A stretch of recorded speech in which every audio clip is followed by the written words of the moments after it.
गौरी जंगल के रास्ते सूखी लकड़ियां चुन रही थी। तभी उसे एक पुराने पीपल के पास मिट्टी में दबा एक छोटा सा सुनहरा घड़ा दिखा। जिज्ञासा में उसने घड़ा निकाला तो अंदर से हल्की हल्की रोशनी निकलने लगी। गौरी डरने के बजाय घड़े को अपनी ओढ़नी में लपेटकर घर ले आई और चूल्हे के पास रख दिया। रात होते ही घड़े से चमचमाते हुए छोटे छोटे हीरे जैसे दाने बाहर गिरने लगे। इतने चमकते दाने देखकर गरीब गौरी की आंखों से खुशी के आंसू बहने लगे। अगले दिन वो कुछ दाने लेकर बाजार पहुंची। सुनार ने जब उन्हें परखा तो उसकी आंखें चौंधिया गईं। वे असली हीरे थे। उसने सारे दाने खरीद लिए और गौरी को ढेर सारा धन दे दिया।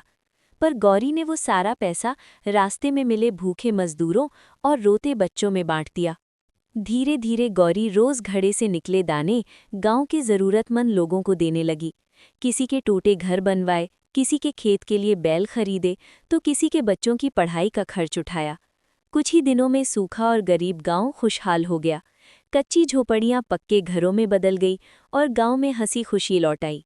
गौरी ने आगे चलकर अनाथ बच्चों के लिए एक बड़ा गुरुकुल बनवाया, जहां वे पढ़ते लिखते और अच्छे संस्कार सीखते।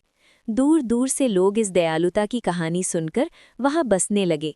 धीरे धीरे वो छोटा सा गांव सुवर्णपुर के नाम से प्रसिद्ध हो गया। लेकिन दो लालची व्यापारी ये सब देख रहे थे। एक रात वे चुपके से गौरी के घर में घुसे और वो जादुई घड़ा चुराकर भाग गए।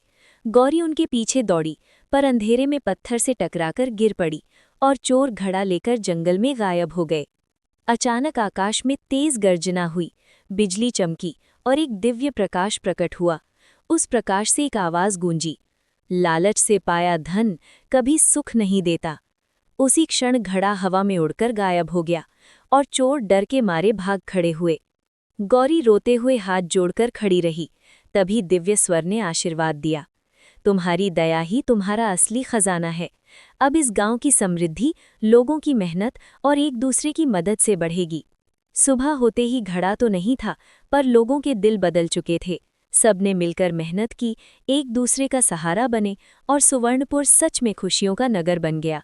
और आज भी उस गांव में ये कथा सुनाई जाती है कि सच्चा धन सोना हीरा नहीं, बल्कि दया और मेहनत से कमाया हुआ सुख होता है।